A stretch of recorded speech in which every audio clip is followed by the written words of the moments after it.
We have a couple releases and a couple signings here in the NFL if you want to do those. Yeah, absolutely. So one big release that we saw, and this one was a big story.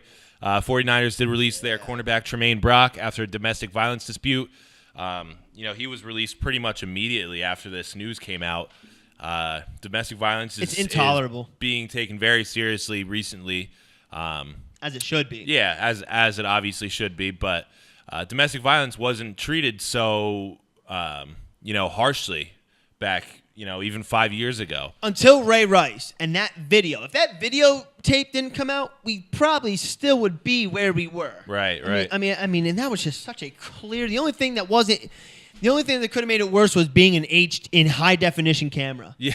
Like that's the only thing that would have made that worse. And so it's intolerable. And good on the Niners for releasing him immediately, Even though he's that good. Right.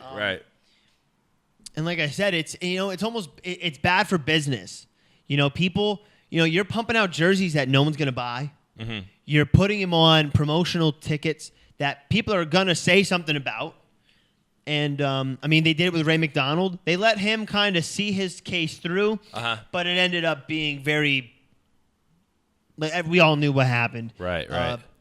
And it's happening in Santa Clara, both the Ray McDonald thing, the Colin Kaepernick, it wasn't a hoax, but it was a false accusation, which involved Ray McDonald. And then what happened here with Tremaine Brock, all happening in Santa Clara County. So I don't know if that's just where all the 49ers players go to live, and it's just a hotbed for domestic violence. I get it that like if you were a Philadelphia Eagles player, you'd probably. I don't know, I don't think Eagles players live in the city. I'd say and probably I'm sorry, outside, like Manayunk and Villanova are not Philly. All right, I'd say probably like Devon area, Westchester, somewhere out there. Richer part of the city, but city region, I guess. It seems like this is happening where the games these are Niners played. Player, yeah. Yeah, I know Connor Barwin lived at Rittenhouse. Yeah. Yeah, he lived in Rittenhouse. And then we have some signings here. This one is actually a trade first. With the Eagles acquired defensive tackle Timmy Jernigan in exchange for swapping third-round picks. The Ravens have now moved up to set pick number 74 from pick number 99. So they did move up early in the third round. I really like what the Eagles have done after the wide receiver spending spree. Excuse me. Because there was an article that was written out on Philly.com saying, are the Eagles building their roster to make Carson Wentz a Pro Bowler, or are they building a roster to win the Super Bowl? And it was a good point because Torrey Smith and Alshon Jeffrey both are uncertain. Right. And I don't want to say at best because we know that that Torrey Smith just so happened to fall into a bad system with Chip Kelly and the guy that came before him, which was Jim Tomsula. And with Alshon Jeffrey, it was all injury. So, yes, I understand focusing on the offense might not win you a Super Bowl. And right when that happened, we saw a couple defensive signings, including Timmy Jernigan. Right. So I like that the Eagles are adding guys on the other side of the ball.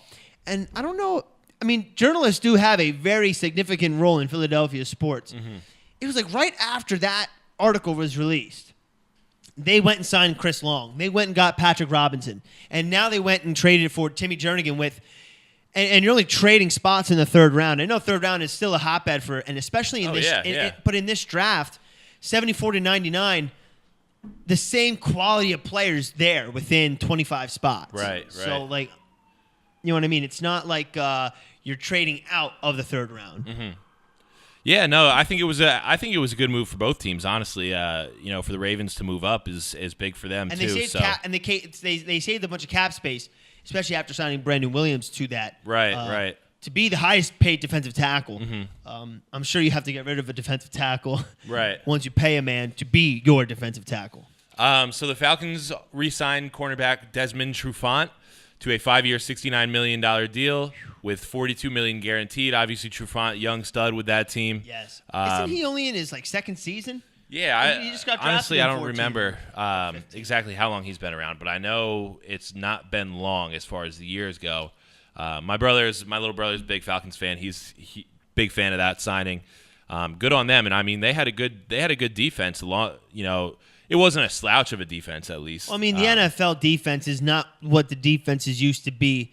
There's only a couple teams like the Seahawks that actually can resemble the '85 Bears. Those teams just don't exist. Right. No one plays like that anymore. I mean, if there was a weak spot on the team, it was the defense with the Falcons. But like most NFL teams, I Green Bay Packers. I could certainly see, they have a nice young core there in Atlanta with the defense. So this Trufant extension is nice. And then the Ravens also re-signed cornerback Ladarius Webb to a 3-year deal. He will be the third safety and will add depth in the nickel package with the Ravens. So Ravens and Falcons bringing in some, extending their corners, and then Eagles picking up a defensive tackle and moving down in the draft a little bit. I've heard Mike Mayock say this. I love Mike Mayock, by the way. He is awesome on NFL Network because he's exciting.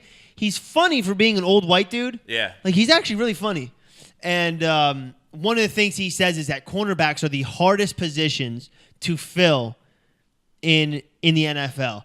And so when you have a good one like Desmond Trufant, you sign the man and you pay the man. Richard Sherman, Joe Hayden, Nnamdi Asomugha, when they had him, they gave him a bunch of money because it's one of the positions that is timeless as far as being hard to fill.